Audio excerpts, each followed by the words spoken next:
porque no solo de pan vive el hombre, sino de toda palabra que sale de la boca de Dios. En esta premisa y en esta promesa de nuestro Señor Jesucristo, nos motivamos y nos convocamos en este espacio que llamamos Reavivados por su palabra. Una cita diaria, un proyecto mundial de la Iglesia Adventista del Séptimo Día, donde somos invitados a la lectura reflexiva de las Sagradas Escrituras, día a día, capítulo a capítulo. Hoy nos detenemos en el capítulo 14 del libro de Levítico, pero antes pedimos la bendición de Dios. Señor, que el Espíritu que inspiró a los escritores nos inspire a nosotros para entender este mensaje y para aplicarlo a nuestra vida. Oramos agradecidos en el nombre de Jesús. Amén. Recordamos que Levítico presenta las ceremonias, la liturgia, el ministerio en el santuario, el ministerio de los sacerdotes y de qué manera Dios, a través de ese ritual del santuario del Antiguo Testamento, está ilustrando para nosotros el costo, el precio del rescate y de la salvación. En el capítulo 13 de Levítico que vimos en el programa anterior, aparecen las leyes acerca de la lepra que de alguna manera continúan en el capítulo 14. Recordando, la lepra era en aquel entonces considerado algo así como un castigo divino, todavía en los días de Jesús. Era una enfermedad de infección de la piel, en los órganos, de manera tal que había una reglamentación higiénica y ritual para quedar libres de la enfermedad o libres de la representación de la enfermedad. El capítulo 14 comienza diciendo que habló Dios a Moisés y le dijo: esta será la ley para el leproso. Cuando se limpie, será presentado al sacerdote, el cual saldrá fuera del campamento y lo examinará, si ve que está sana la llaga de la lepra del leproso. Cuando nosotros vamos a los evangelios y recuerdan que en una oportunidad Jesús sanó al leproso y después que lo sanó le dijo que vaya y que se presente al sacerdote, porque era la manera de testificar, ¿no? De certificar que tenía un nuevo reingreso a la sociedad, porque el leproso estaba destinado a vivir lejos de la familia, lejos de la sociedad. Además de un problema físico, se consideraba un castigo de Dios. Si era leproso, por algo era leproso, se lo merecía, era un pecador. Por eso aquí está esto que después toma Jesús y lo manda al sacerdote para certificar que estaba sanado. Y el versículo 4 dice: el sacerdote mandará traer para el que se purifica 2 avecillas vivas, limpias, y madera de cedro, grana, hisopo. Entonces comienza a reseñar, ¿no? Qué tenía que traer, cómo traerlo, qué tenía que hacer, de qué manera tenía que presentar la ofrenda por la mancha de la lepra y por esa lepra que afectaba el cuerpo, pero que también afectaba una casa, que afectaba una sociedad, que afectaba una vida. El versículo 7: rociará 7 veces sobre el que se purifica de la lepra. En la historia, en el libro de Reyes, en la historia de Naamán, también aparece este tema de limpiarse o de lavarse 7 veces como símbolo de perfección. El versículo 8 dice: el que se purifica lavará sus vestidos, afeitará todo su pelo, es decir, todo el cuerpo tiene que ser purificado. Hay un ritual de 7 días. El 8º día tomará 2 corderos sin defecto. Y entonces el versículo 11 dice que el sacerdote que lo purifica presentará delante de Jehová al que se ha de limpiar. El versículo 14 dice: después el sacerdote tomará de la sangre de la víctima por la culpa y la pondrá sobre el lóbulo de la oveja derecha del que se purifica. Y así continúa dando los detalles. Todo bien ceremonioso, bien con muchos detalles por lo que representaba, por lo que significaba. Gratitud, perdón, limpieza, restauración, un nuevo comienzo, una reinserción en la sociedad, en la familia, en la congregación, en la iglesia.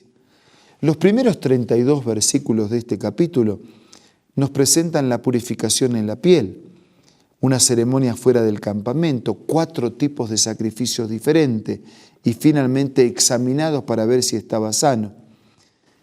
Y el resto del capítulo nos presenta la purificación de los vestidos, de la casa, de la propiedad.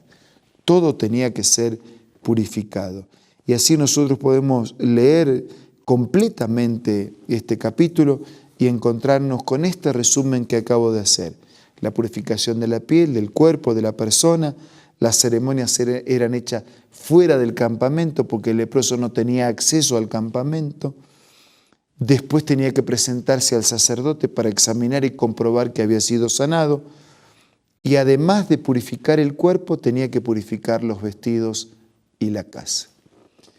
Cuando Isaías describe lo que es el pecado, lo describe de una manera similar a la acción de la lepra, porque dice que desde la cabeza hasta la planta de los pies no hay nada sano.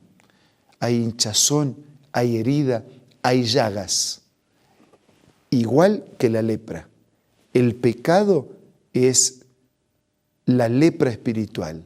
La lepra física era una ilustración y un símbolo de la lepra espiritual que es el pecado. Y si realmente se marginaba a un leproso, mucho más marginado queda un pecador. Pero Dios, que no margina ni al enfermo físico ni al enfermo espiritual, abre para los dos una instancia de perdón, de recuperación. De hecho, cuando Jesús estuvo en esta tierra, entre sus milagros de sanidad estaban los milagros de sanar a un leproso. Esos leprosos que se acercaban temerosamente, esos leprosos que se acercaron casi sin levantar la cabeza, apelando solo a la clemencia del amor y del poder de Dios. Y ese Jesús, que antes de hablar era capaz de tocar a un leproso, ese leproso que por tiempo no había sido tocado por nadie, ¿cuánto hace que nadie, un apretón de manos, un abrazo, una caricia, una palmada, tocado por Jesús aún antes que hablara? Ese toque del Señor sobre el leproso abrió para el enfermo un camino de esperanza y abre para el pecador un camino de esperanza. Porque continuando con la ilustración de Isaías, que no hay nada sano, que todo es hinchazón, heridas, llagas, que no están curadas, ni vendadas, ni suavizadas con aceite, Jesús dice a través de Isaías: venid, vengan, vamos a hacer cuentas, vamos a hacer negocio, no importa cuán grandes sean tus pecados, no importa cuán oscuros, yo tengo perdón. Mi gracia puede cubrir la plenitud y la multitud de tus pecados. No importa cuán marginado seas para la sociedad, no importa cuán acabado estés por la enfermedad de la lepra del pecado, todavía hay esperanza. Y gracias a Dios que todavía hay esperanza. Gracias a Dios que aún para el marginado leproso espiritualmente hay ofrendas de paz, de gratitud y de perdón. Gracias a Dios que hay reinserción en la sociedad. Gracias a Dios que hay nueva admisión en la familia del Señor. Si estoy hablando para alguien que siente que el pecado lo ha lastimado tanto como la lepra lastimó a estos en el pasado, sepa que hay amor y poder suficiente para curar la lepra del pecado, no importa en qué instancia ésta esté.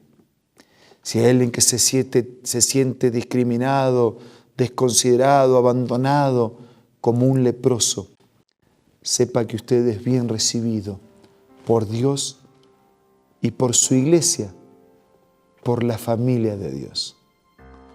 Por eso, ahora vamos a agradecerle a Dios por cuanto todos somos pecadores alcanzados por la lepra del pecado pero todos somos invitados, curados y restaurados.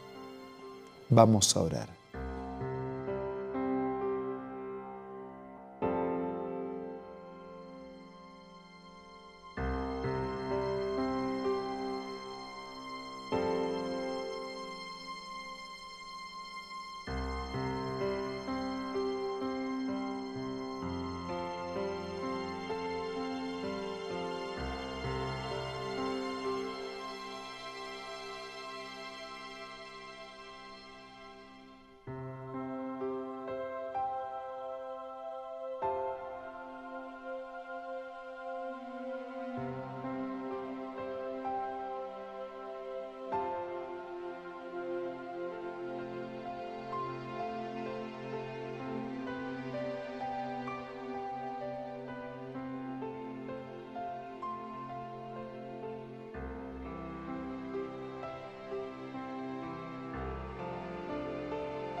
Señor, oramos para darte gracias, porque aunque el pecado nos margina, como la lepra marginó en el pasado, podemos ser recibidos por tu gracia y por tu misericordia. Gracias, Señor, porque nos perdonas, porque nos curas, porque nos abrazas, porque nos das una nueva familia y una nueva oportunidad de vida. Bendice a nuestros amigos, y si alguien se siente tan lastimado como un leproso, tan abandonado, que pueda sentir tu abrazo que sana para siempre, que pueda encontrar en la iglesia una familia donde es bien recibido y se prepara para ser parte de la eternidad. Nos colocamos todos en tus manos, necesitados y agradecidos. En el nombre de Jesús. Amén.